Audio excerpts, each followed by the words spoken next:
Hello, I'm going to show you how to replace the radio in a Cadillac ATS. For this Tesla one, I'm going to be doing the reverse because I need to put this one in to edit some stuff. First thing you'll do is you'll pry these up. Mine is loose. I'm not sure if yours is going to be.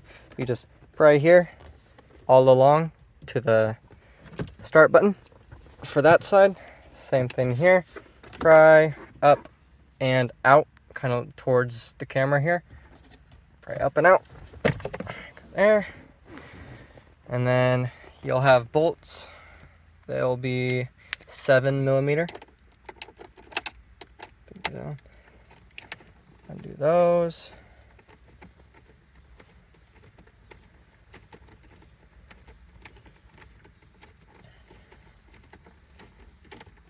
Doing this one-handed is hard. Okay. Another thing you can do, you can pry out your liner here. It's easier if you have a pry tool, but I don't have mine out at the moment. But you can just get it with your fingernail. Pry it out. There's a little ridge. Take it out.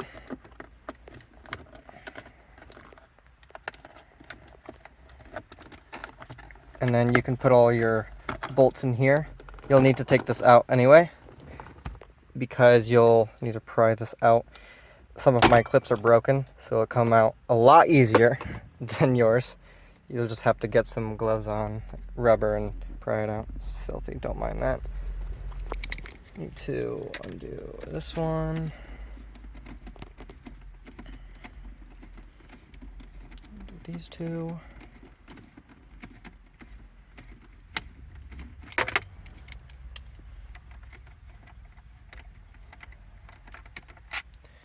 Put in your bolt. And then once you have those two undone, you'll need to pry up on here. Just pry up. It'll loosen your sensor. You can just twist towards you. It'll come out. Put this trim piece on the dash. And then you'll have two more 7mm right here.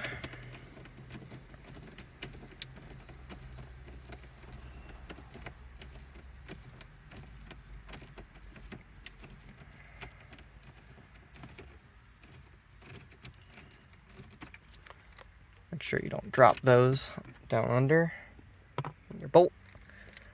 Cut the whole tore. Do that.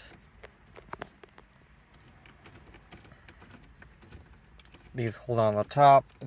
Those two hold on the center console. We'll need to put the car in drive. Pull up on the center console. So you'll need to turn the car on. Need to lift up. On here. Lift up the center console.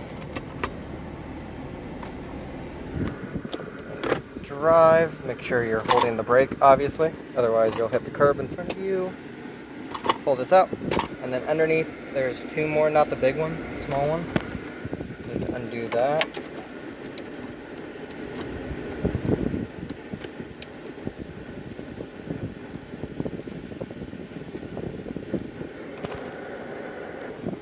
Out, put it in, and then there's one on the other side as well.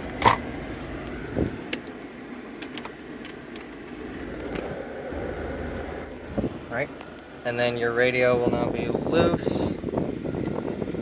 Pull up and out. This will be the stock radio for you. For me, it won't. And then at this point, you can put the car back in park. Just gotta line up the center console. Give your car and foot a brake. And then, so your factory wires will be this one. There's a tab there, you just push down, pull out. That's the CAN bus you need to plug in. Then the other factory wire, this blue one, same thing. Out. Then it's just that. So those will, if you have the base unit, which looks like this, those are the only two connectors you'll have. So there's that. And then for the aftermarket, you'll need to route GPS. I put mine over here so we'll get the best signal. For audio, you'll need to find your audio's outs, not ins. You gotta make sure they're out. Gotta take your audio out. You have to run it underneath. I like to run it underneath that so it's out of the way of the cup holders, and it'll need to plug into the aux in the center console.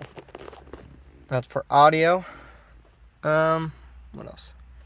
For controls, there's a bolt underneath right there. You need to undo that. There's a split right here. You'll pry apart the steering column, and right at the top here you'll have an adapter. You'll unplug it. You'll have a cable, one wire coming off. You'll need to route that into the center console. I have mine here,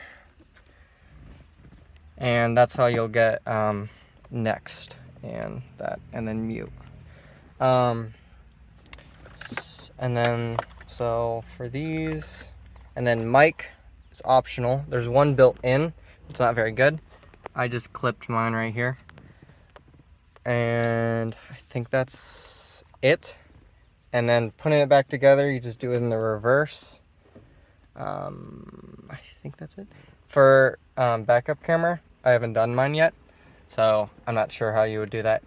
Really, all you need to do is hook up the camera output to the wire, run it to the trunk, attach it to the license plate, and you'll have to find 12 volt back there. That's what I'm trying to find. I think that should be it. You for the cords, you just have to play Lego. They're really, like, they all have different pin outs, so you can't plug in the wrong unless you're really trying. But I think that's it for the installation. And also, you'll have to transfer these trim pieces, these metal ones, to the new radio. It won't come with any, so you have to take it off the sides. There's 4 bolts you take out, pull it out, and you have to screw it onto the new radio on all 4 corners. Mine did not come with the right bolts for the top. I had to get longer ones from the hardware store. But other than that, if your kit comes with extra sheet metal pieces, you won't need those, because this is the same size as that. I forgot to mention, with the USB, I run mine in between this door. You can kind of close it when it's there, but I just found that's the best place to run it because it's in a good place. And then the extra one I ran into the glove box, so just in case I need to do an update, I can plug in a flash drive there, and that should be it. When you first get your radio and try to use AC, it probably won't work, so you'll have to download this update. Only download this update if you have the Android 11, this specific one, not the one from Phoenix Automotive. It won't work for that, just the one that has Android 11. So you'll download this.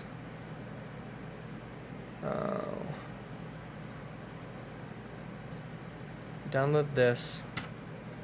You will put it on a flash drive.